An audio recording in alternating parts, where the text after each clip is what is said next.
In this lesson, we will go through the steps of setting up our Acumen Fuse workbook. As we discussed in the last lesson, when you first open Acumen Fuse, it will open in the S1 Projects view by default. In the center of the workspace, a splash screen will be visible. It will tell us that our workbook contains no projects. From this splash screen, we can open existing workbooks or metric library templates.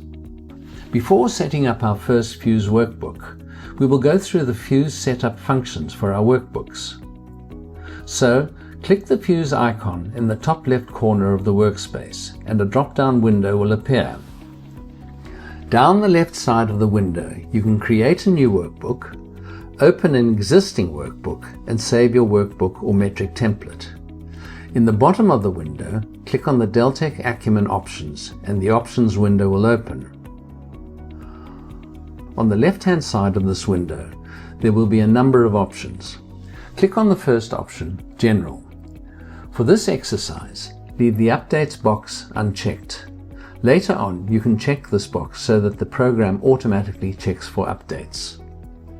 Check the option for Use Built-in Metric Library. Then check the option for Use Built-in Script Library. Lastly, leave the default workbook folder where it is. You can always change these options later if you want to. Next, click on the User Interface option. Here you can show or hide empty ribbons, show or hide empty forensic analysis data, select the default diagnostics font size, set up scorecard parameters, leave the lower and upper values as 50% and 75%, and select the button for Record Fails if one metric fails. Set up your language, date and time format. Make sure English is selected. Next, click on the options for Workbook. Select the option for Current Workbook. Under Display Settings, make sure that the following options are selected from the drop-down menus. Duration Time Unit, days. Elapsed Durations Time Unit, weeks. Work Time Unit, hours. And currency symbol, dollars. All of these options can be changed at any time to suit your individual requirements. Next, select Platforms General. It is recommended that the options for codes or description, baseline fields and project variables are checked. Leave user-defined fields unchecked. The next four options allow us to import files from Deltek, Oracle, Microsoft or other platforms. Currently, all of the available platforms that we selected are shown in the left-hand side of the main menu. If you don't want to display any of them, just deselect the options for each platform. Let's deselect all of the Deltek options, Microsoft Project and Microsoft Project Server. Leave Microsoft Excel checked. Other platforms should also be unchecked. Next, click Templates. Let's just leave the options for diagnostic and risk executive briefings checked. Don't worry about the API configuration file for now. Next, leave the options for Mentor checked. Leave the Schedule Quality view as Schedule Quality and Score Threshold as 75. These options can be changed at a later stage if required. The last two options relate to the Deltek contact details, and lastly the details about Deltek Acumen. At the bottom of the last option window, there is a checkbox where you can opt in or opt out of anonymous benchmarking via the Acumen Cloud. You will need to be connected to the internet to use this option. Remember, these options can always be changed later to suit the requirements of your company. Click OK to close the Acumen Options window. You'll note that the top menu has been cleaned up slightly.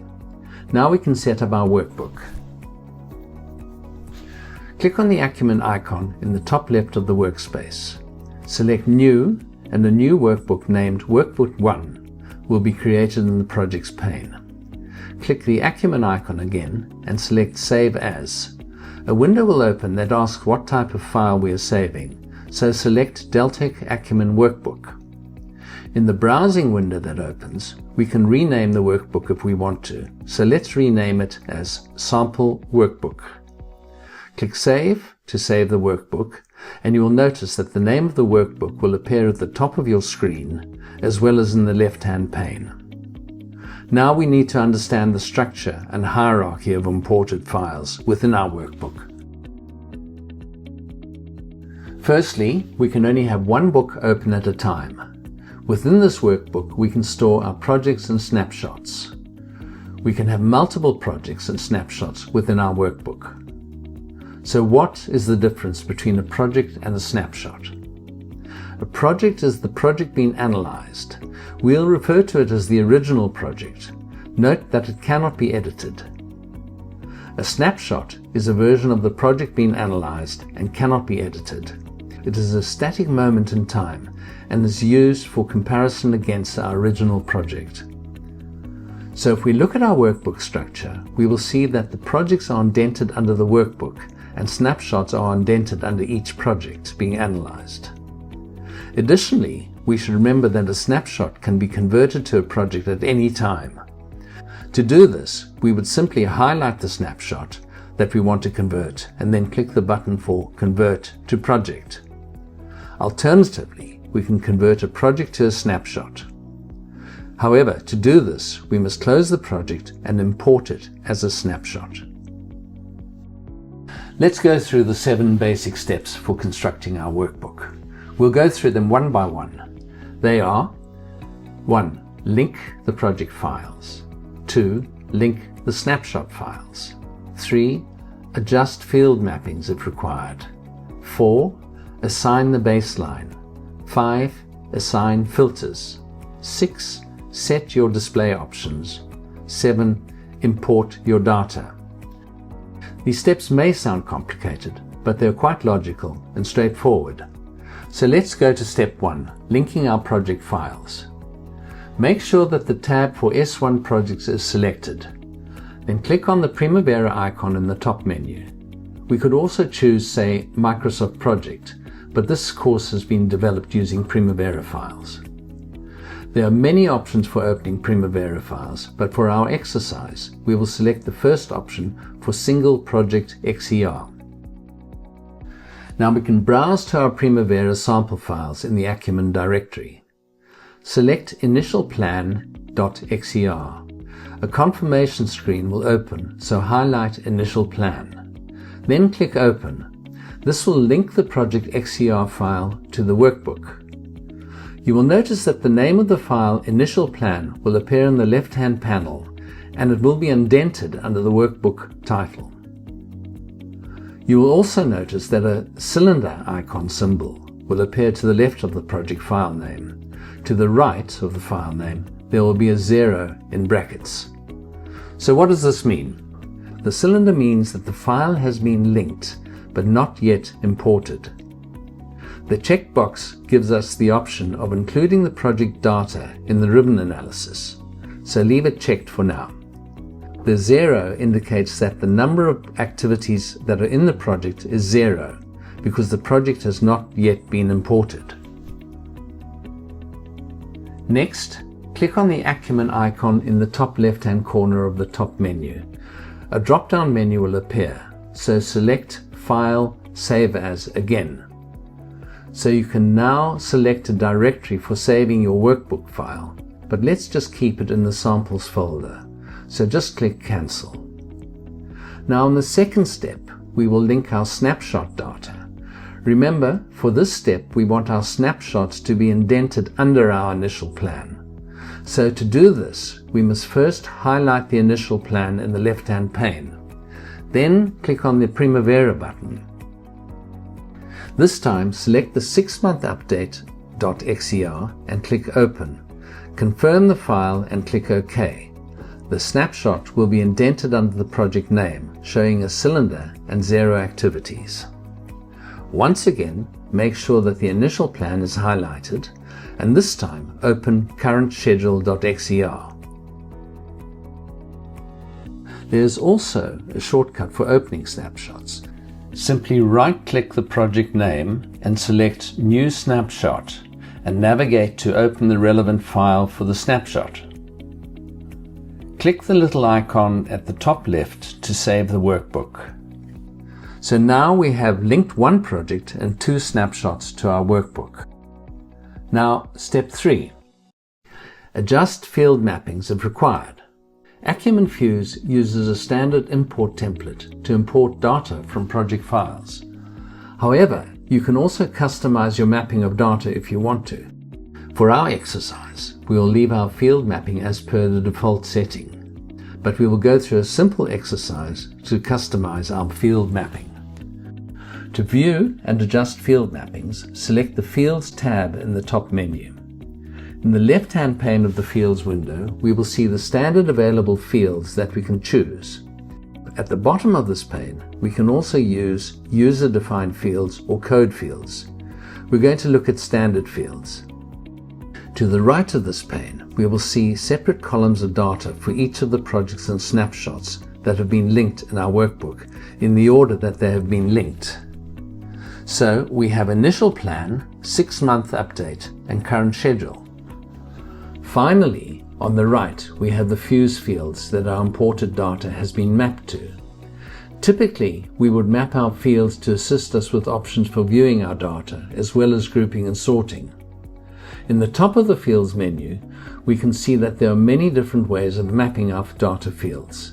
They are manually, map to all projects, map all code fields for this project, map all code fields for all projects, and map all user fields for all projects. We can also reload our default mappings or save our current template. Let's map a field manually. Click at the top of the column for initial plan. All of the available standard fields will appear in the left-hand pane. In the left pane, scroll until we find the last modified by field in the standard fields. Click and drag the last modified by field into a vacant field in the column for initial plan. You may have noticed that some of the fields in the Fuse column are on bold type. This means that the field type cannot be edited. Non-bold type field names can be changed. Select the S1 Projects tab. Step 4 is next, so we'll assign the Primavera baseline data. When you link your project and snapshot files in your workbook, Acumen Fuse cannot distinguish whether Primavera baseline data is included or not. If we want to include baseline data, we must manually assign the data to our projects and snapshots. This is quite straightforward. When we assign baseline data, the following data is assigned to the selected project or snapshot: baseline duration, baseline start, baseline finish, baseline work, resources, and baseline cost. So how do we know that a baseline has been assigned? You will notice a small capital B will appear next to the project or snapshot name. So let's go ahead and assign baseline data to our Files tab. In the left-hand panel, right-click Initial Plan and a drop-down menu will appear. Select Assign Baseline. From the Primavera window that opens, select the XER file for initial plan and click Open. You will see that a capital B appears to the right of the file name. Now let's repeat this for our first snapshot, 6-month update. Select 6-month update, right-click and select Assign Baseline from the drop-down menu. Choose the 6-month update XER and click Open. One more time. Add a baseline to current project. Now if we look at the workbook data in the left-hand panel, we'll note that the baseline data has been assigned to all of our files. All of the files should have a B next to them. Now one more thing that we should look at. Click on the Fields tab. You'll note that the baseline field data name for the selected projects or snapshots are now blue in color, with BL in front of the field names. This tells us that a baseline has been assigned. Select the S1 Projects tab. Next, in step 5, we can set up filters to filter our data during import. In the top menu, click the Filters button and a drop-down menu will appear. This will allow us to filter our activity types such as normal, summary, milestone or level of effort, activity status, planned, completed, in progress, and resource assignments. For now, let's leave all of the options selected. Now here is a tip to remember. After importing our data, if we decide to change any of the filter criteria, we will need to re-import the affected file. Next, in step 6, we will set our display options. So select the S1 Projects tab in the top menu, then click the Activity View button. A pop-up window will appear with 4 options: grouping, filtering, auto-fit column widths, and display settings. Click Display Settings to open up our display options window. It opens up with the default values of duration time units, default is days, work time units, default is hours, elapsed durations time unit, default is weeks, and currency symbol, we'll use dollars. We can import these settings later if we wish. Lastly, in step 7, we can import all of the linked project data into our workbook. Select the S1 Projects tab, then click on the Import All Projects button in the top menu. There will be 2 options for importing our file data. We can either import all projects, this will import all data for the entire workbook, or import project.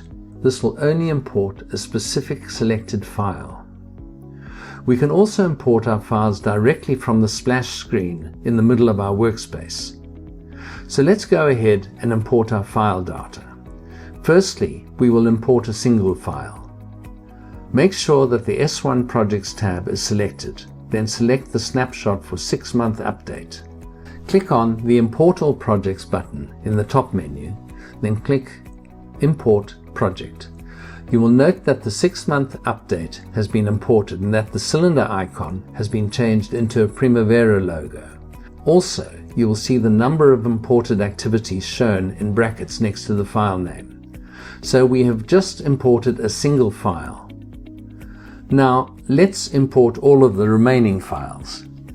Click on the Import All Projects button in the top menu, then click Import All Projects from the pull-down menu. You will note that the remaining file data has been imported and the cylinders have changed to logos. The activity numbers are shown in brackets. Now that the data has been imported, save the workbook. We are now ready to view and edit our project and snapshot data. So in the next lesson, we will learn how to view, group, and sort our project or snapshot data.